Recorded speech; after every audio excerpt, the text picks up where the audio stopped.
जी, जय श्री कृष्णा, जय श्री राधे। आज मैं आपको सुनाने जा रहा हूँ वृंदावन के ब्रज 84 कोस के एक परम संत श्री नारायण मिश्र जी की कथा। कहते हैं कि जो नारायण मिश्र जी थे वे ऐसे वक्ता थे जिनकी कथा सुनने के लिए देवलोक से देवता भी आया करते थे। ऋषि, देव और दानव, यक्ष सभी उनकी कथा सुनने के लिए किसी न किसी रूप में जहां उनकी कथा होती थी प्रस्तुत हो जाते थे, क्योंकि नारायण मिश्र को ज्ञान स्वयं सुखदेव जी ने ही दिया था। कलयुग में ही जन्मे श्री नारायण मिश्र जी जो ब्रज 84 कोस में जन्मे, उन्हें शुक मुख से ही समाधि अवस्था में सुखदेव जी ने ही ज्ञान दिया था।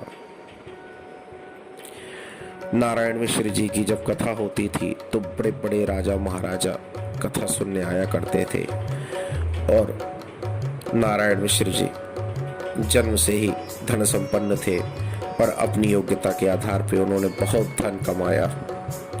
पर कहते हैं जिसने भगवान की भगवत तत्व की शक्ति को जान लिया, जिन्होंने समाधि साधना के द्वारा परमात्मा को साध लिया, उसके लिए धन और संसार की वस्तुएं किसी काम की नहीं रह जाती। समय घटता गया और आयु बढ़ती गई। आज नारायण मिश्र जी करीब 80 वर्ष के हो चुके हैं। उनकी पत्नी का देहांत हो चुका है, लेकिन एक चीज जो उन्होंने अपनी बाल्यावस्था से प्रारंभ की थी वो आज भी उनके साथ चल रही है, वो है श्रीमद् भागवत की कथा। तो प्रसंग ऐसा है कि एक बार उनकी बहू के पास उसकी बहन आई।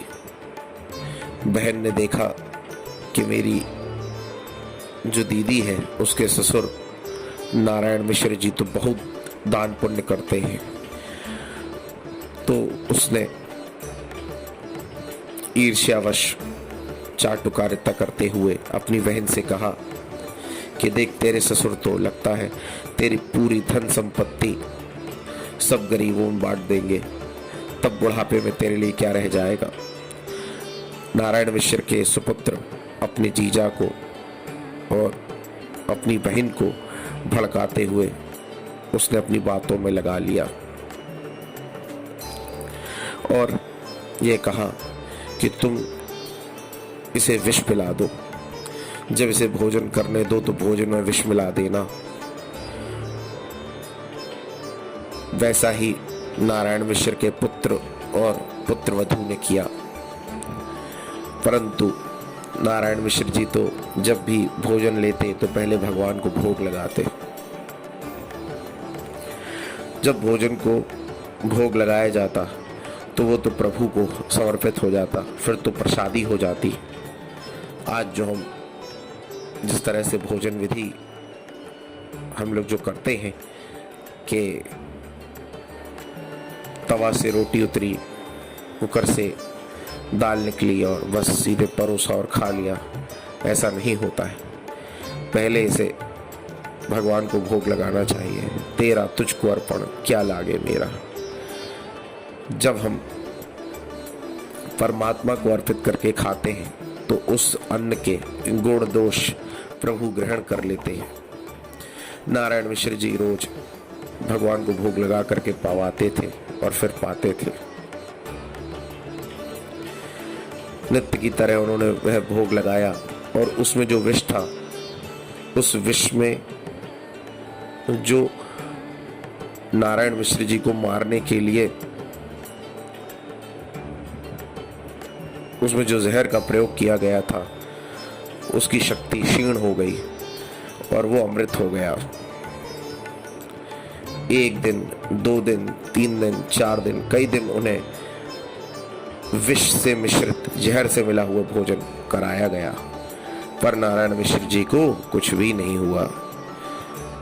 उनके पुत्रवधू और उस पुत्रवधू की बहन को बड़ा आश्चर्य हुआ कि इन्हें कुछ भी नहीं हुआ, बड़े आश्चर्य की बात है।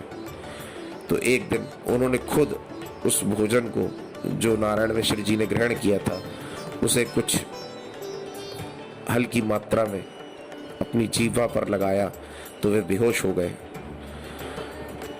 बहुत यत्न करने के बाद उनके बेटा, बहू और उसकी बहन को होश आया। तब नारायण मिश्र की पुत्रवधू की बहन बोलती है कि आज हम उनको मार डालेंगे सोते समय।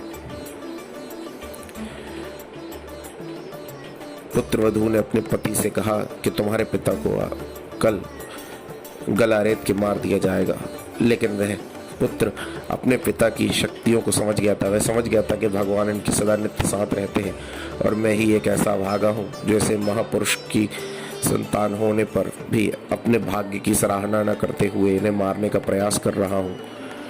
और फिर उसने अपनी पत्नी को और उसकी बहन को बहुत मारा। अंत में बचाने के लिए नारायण मिश्र जी ही आए। मिश्र जी ने पूछा, बेटा तुम क्यों अपनी पत्नी और उसकी बहन को मारते हो?